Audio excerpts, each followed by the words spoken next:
How your childhood still controls you. Number one, you're not broken. You're programmed. What if I told you that the way you react, the things you fear, the relationships you chase or sabotage aren't truly your fault? That the version of you walking through life today isn't actually you, but a carefully programmed script written decades ago? Not by your conscious choice, but by your environment, by your earliest caregivers, by moments you barely remember, yet they remember you. You're not broken. You're patterned. And the craziest part? Most of us are still following that outdated script like actors stuck in a role we didn't audition for. This isn't about blame. This is about awakening. And once you see it, you can rewrite it. Number two, the invisible strings pulling you. Have you ever found yourself overreacting to something small or getting anxious in situations that don't logically deserve it? Maybe someone didn't text back and your chest tightened like you'd done something terribly wrong. Or maybe you always feel the need to please everyone, even if it drains you. Or you find yourself attracted to people who hurt you again and again. And you wonder, why am I like this? Here's the truth no one tells you. You didn't choose these patterns. They were given to you. Science calls it attachment behavior. Stoics, like Epictetus, called it the consequence of misjudging what is in our control. In your childhood, that's where it all started. The home you grew up in was your first classroom. But not all classrooms were safe. Some were cold. Some were chaotic. Some were quietly neglectful. If love was conditional, you learned to perform. If emotions were punished, you learned to suppress. If chaos was constant, you learned to anticipate pain, even when there's none. The result? You grew up, but parts of your emotional system didn't. You became an adult, but still operate with a child's survival instincts. Marcus Aurelius once wrote, "You have power over your mind, not outside events." Realize this, and you will find strength. But how can you claim that power if your mind has been shaped by wounds you didn't even know existed? This is where the journey begins, not with guilt, but with awareness. Because when you name the pattern, you can start to break it. Number three, the big promise. Awareness is the first freedom. What if I told you that the reason you feel stuck, triggered, or always chasing the wrong people isn't because you're broken, it's because your nervous system is doing exactly what it was trained to do? What if your fear of rejection, your constant overthinking, your fear of failure aren't personality traits? They're survival strategies? Here's the promise of this video. By the time we're done, you'll see the hidden mechanics behind your emotional reactions. You'll understand how childhood conditioning shapes your adult behaviors. And most importantly, you'll learn how to reclaim your power through awareness, self-regulation, and conscious rewiring. Because you can't fix what you don't understand. And you can't grow if you think your wounds are your identity. This isn't therapy. It's insight.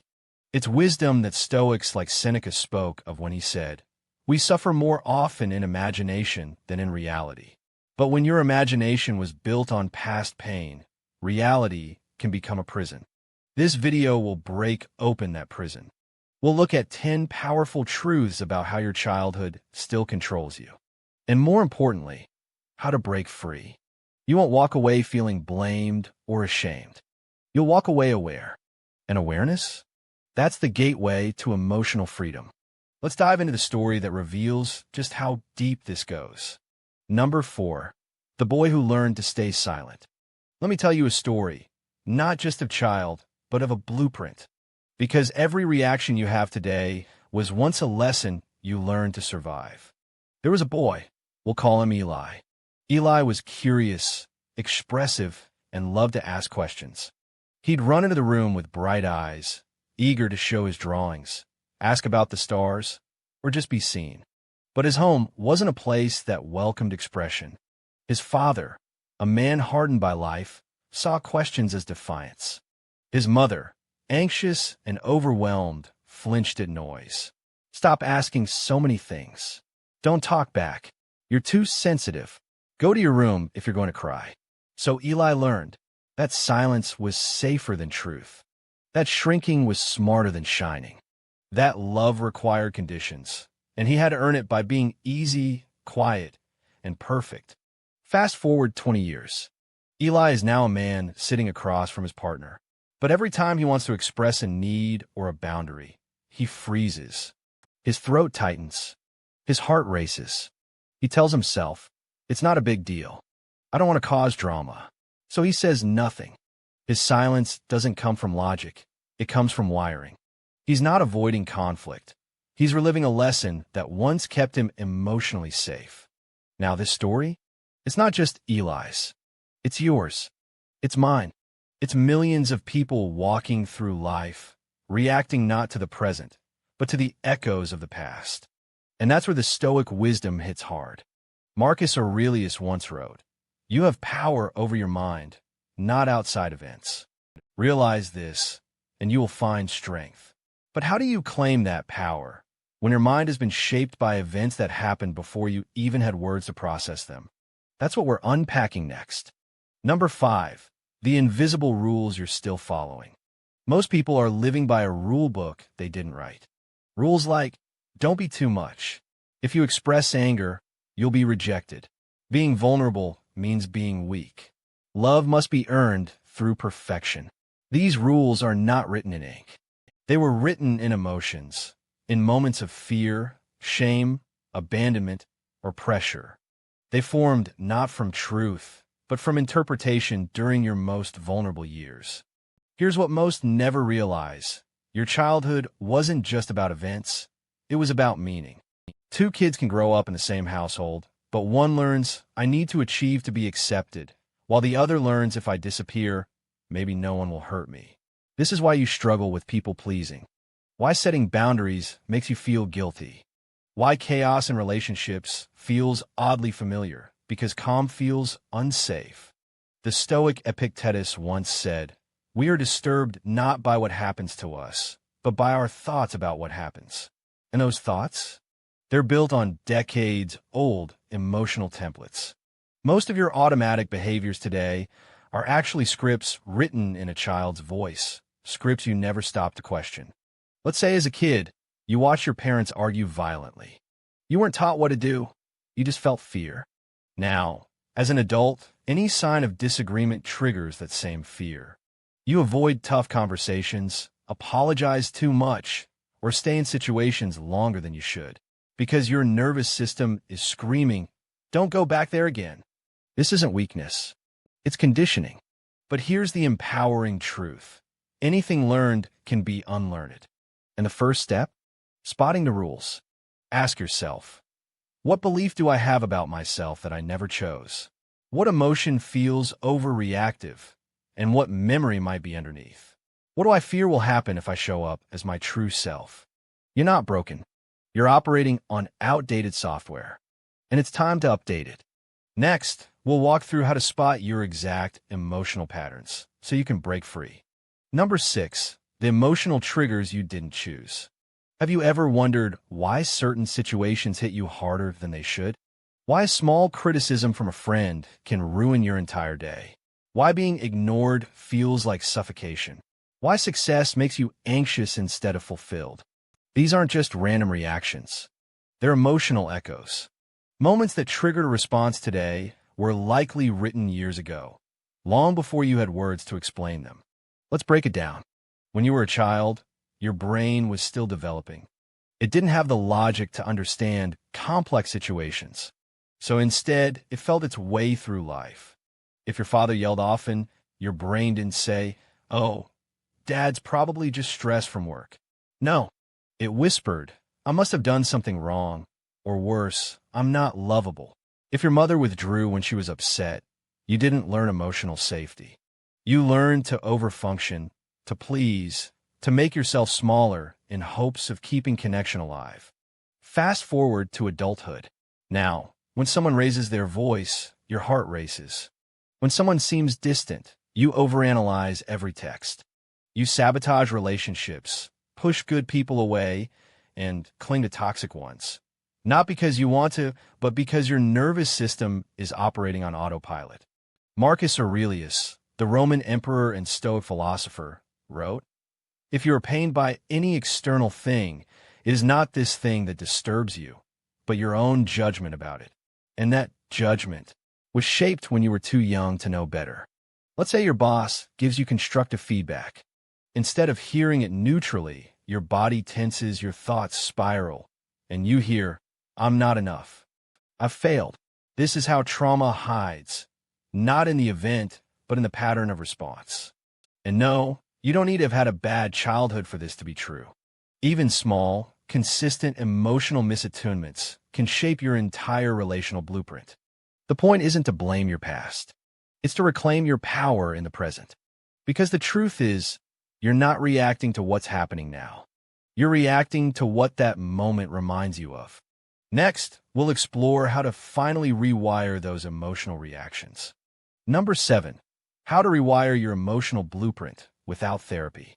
By now, you've probably realized that your emotional responses aren't just bad habits or signs of weakness. They're deeply ingrained survival patterns, wired into your nervous system from experiences you didn't choose. But here's the empowering truth. What was wired in can be rewired. Even without years of therapy, you can start reshaping your emotional blueprint. Let's start small. Step 1, name the pattern. You can't change what you don't notice. Start by asking, what emotion takes over when I feel rejected? What story do I tell myself when I fail? What part of me shows up when I feel not enough? This practice is called emotional labeling, and neuroscience shows it helps move emotional processing from the amygdala, your fear brain, to the prefrontal cortex, your thinking brain. Marcus Aurelius wrote, "You have power over your mind, not outside events. Realize this, and you will find strength." Naming the pattern gives you power. Step 2, separate the past from the present. When your partner doesn't text back, when your friend cancels plans, when you get passed over at work, pause and ask, is this response about now, or is it about then? Most of the time, your reaction is old pain wearing a new face. Create space between the trigger and your reaction. Even a 5-second pause, taking a deep breath, walking away, or journaling can interrupt the autopilot loop. Step 3, reparent yourself. This isn't just Instagram talk. Reparenting is about giving yourself what you didn't get back then.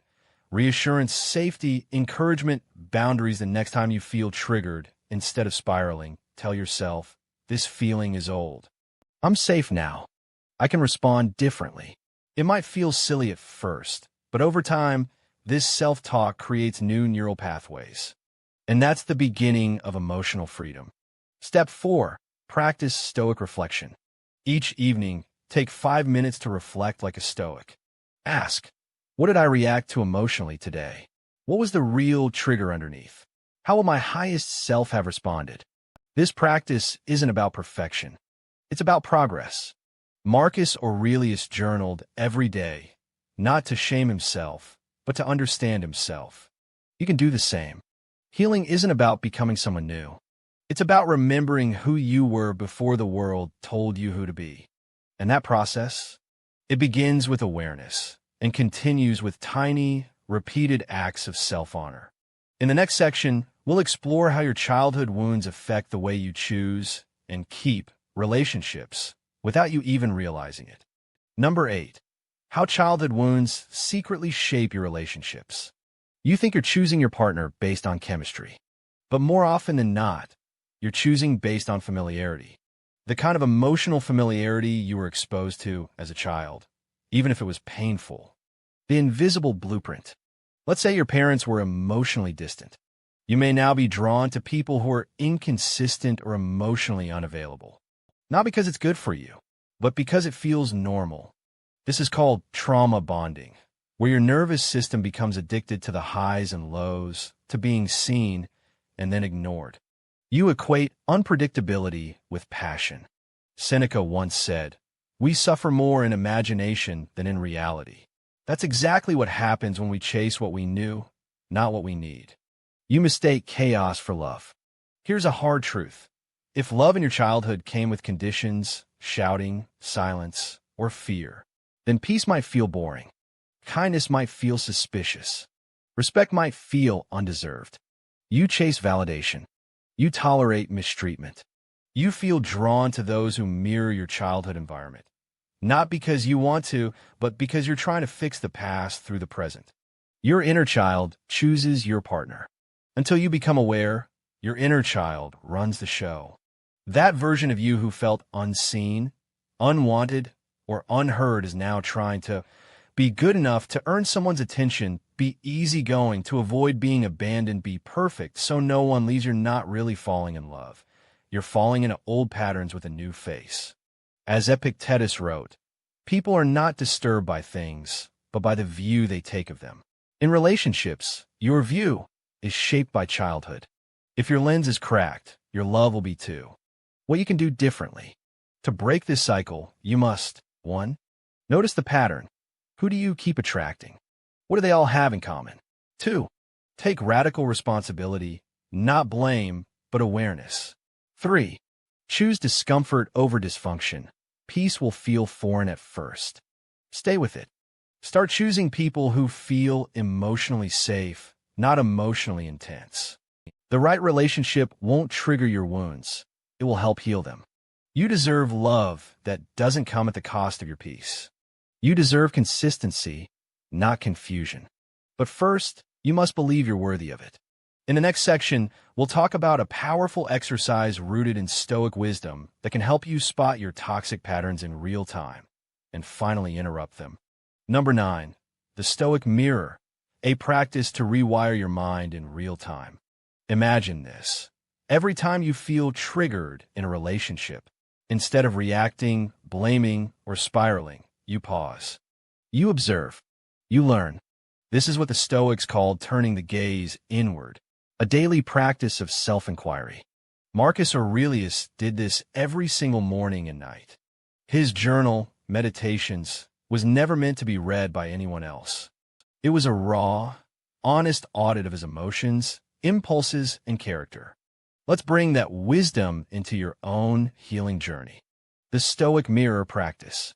Every time you feel a strong emotional reaction, anger, abandonment, anxiety, 1. Name it. I feel ignored. I feel like I don't matter. 2. Trace it. When did I first feel this way as a child? 3.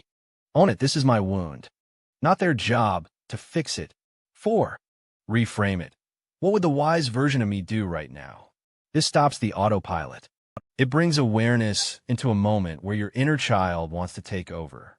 As Marcus Aurelius once wrote, if you are pained by external things, it is not they that disturb you, but your own judgment of them. And it is in your power to wipe out that judgment now. This doesn't mean gaslighting yourself or dismissing your feelings. It means separating reaction from response. Modern application. Use triggers as teachers. Here's a mindset shift that changes everything. The people who trigger you are showing you where you're still unhealed. When you're ghosted and spiral, ask, what belief did that confirm? When someone criticizes you and it burns, ask, why does their opinion matter more than mine? When you're overly attached to someone's attention, ask, what am I trying to avoid within myself? Your emotional pain is not punishment. It's a pointer. The Stoics believe that emotions are like smoke signals. They rise from the fire of our thinking. Change the flame, and the smoke changes too. Make a habit. Keep a daily emotional journal like the Stoics did. Every evening, ask, what triggered me today? What wound did that trigger touch? What did I do in response? What can I do differently tomorrow? This creates emotional distance from the chaos. It rewires your mind to reflect, not just react. As Seneca said, no man is more unhappy than he who never faces adversity, for he is not permitted to prove himself. Let your adversity become your teacher. Let your reflection become your power. In the final section, we'll wrap everything together, and I'll share the one belief that will finally set you free from your past. Number 10. The freedom you've been searching for was always an inner one. Let's bring everything full circle. You were never broken. You were never too much or not enough. You were a child doing the best they could in a world they didn't yet understand. And now, you're an adult, still carrying the weight of that confusion. But here's the truth. Healing is not about becoming someone new. It's about returning to the real you before the world told you who to be. What the Stoics knew, that most modern psychology forgot. Marcus Aurelius, even while leading the most powerful empire on earth, wrote, "You have power over your mind, not outside events. Realize this, and you will find strength." He wasn't talking about suppression. He was talking about liberation through awareness. You can't control who abandoned you. You can't undo the emotional absence of your parents. But you can control what you do with that pain now. You can either let it run your life in the shadows or bring it into the light and choose differently. The one belief that will set you free. If you remember nothing else from this video, let it be this: I'm not responsible for what hurt me, but I am 100% responsible for healing it. That belief will change your life. It will guide how you love. It will shape how you set boundaries. It will determine the emotional inheritance you pass on to your children or break entirely. You're not alone. This path isn't easy. There will be days where your wounds feel louder than your wisdom. But in those moments, remember Marcus Aurelius, sitting in a candlelit tent after war, scribbling reflections that still heal hearts 2,000 years later. You're not weak for struggling. You're strong for facing what others run from. You're wise for questioning what you were programmed to believe. You're free the moment you realize your past isn't your prison. It's your path. So choose differently. Love gently. Set boundaries boldly. And walk forward, not to escape the past, but to honor what it taught you and become who you were always meant to be. Your childhood wrote the script, but you hold the pen now. Everything you've just watched, every insight you felt deep in your bones, it all leads to one quiet, liberating truth. You don't have to be who your childhood trained you to be. Yes, your behaviors, your wounds, your self-doubt, even your relationship patterns, they all stem from stories you didn't consciously write. But you're not powerless. In fact, you're the only one who can rewrite them. Like Marcus Aurelius said, the impediment to action advances action. What stands in the way becomes the way. Your childhood pain is not just a burden. It's your training ground. It's the forge where your wisdom, resilience, and identity are forged, if you're brave enough to face it. This journey isn't about blame. It's not about resenting your parents or rewriting the past. It's about becoming the first version of you who doesn't abandon yourself. It's about becoming aware of the invisible scripts that run your life and rewriting them with compassion, courage, and clarity. What now? You understand more about yourself now than most people ever will. You've seen how the past echoes through the present. And now you have a choice. You can stay asleep or awaken. You can numb the pain or alchemize it into purpose. You can keep playing the role or become the author. The freedom you've been searching for isn't outside of you. It never was. It was always in your power to stop, reflect, and ask, what belief am I still carrying that no longer belongs to me? Then, let go. With love. If this message resonated with you, imagine how many others need to hear it. Subscribe for more soul awakening content. Share this with someone who's healing silently. Comment below with the belief you're ready to let go of. We're in this together. The past shaped you, but it doesn't own you.